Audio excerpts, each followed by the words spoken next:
कृष्ण भेटलाच पाहिजे.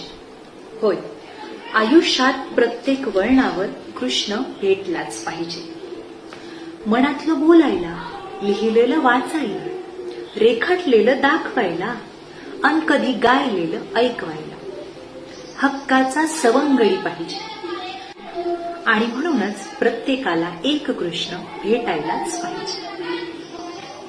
मुळात नात्यांच्या पलीकडचे भावबंध जोडणारा, मुळात नात्यांच्या पलीकडचे भावबंध जोडणारा एक हक्काचा सवंगडी पाहिजे. एक असतं.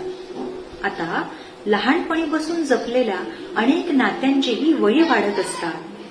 त्या नात्यांचे काळाप्रमाणे अर्थ बदलत असतात. तसंच ते पूर्वीचं निर्व्याज अबोध नातं पुन्हा जपायला पाहिजे.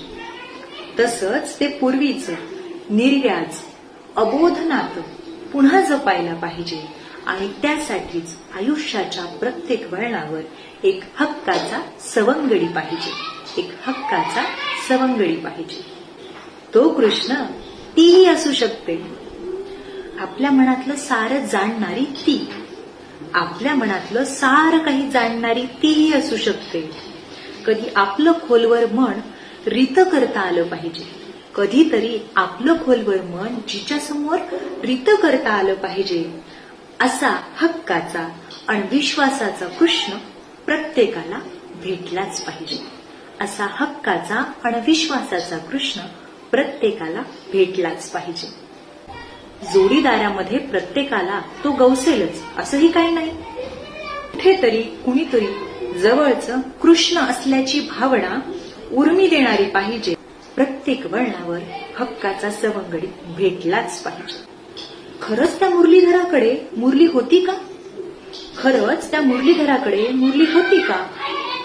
की अनेकांच्या मनात रुंजणारी त्याची ती आश्वस्त मैत्री होती का? अनेकांच्या मनात रुंजणारी त्याची ती आश्वस्त मैत्री होती का?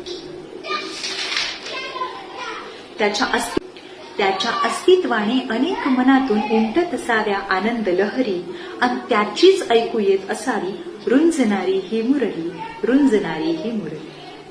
अनेकांच्या मनात रुंजणारा तो मुरलीधर, अनेकांच्या मनात रुंजणारा तो मुरलीधर प्रत्येकालाच भेटायला पाहिजे. प्रत्येकालाच भेटायला पाहिजे. आणि आयुष्याच्या प्रत्येक वळणावर एक हक्काचा सवंगडी भेटलाच पाहिजे. आयुष्याच्या प्रत्येक वळणावर एक हक्काचा सवंगडी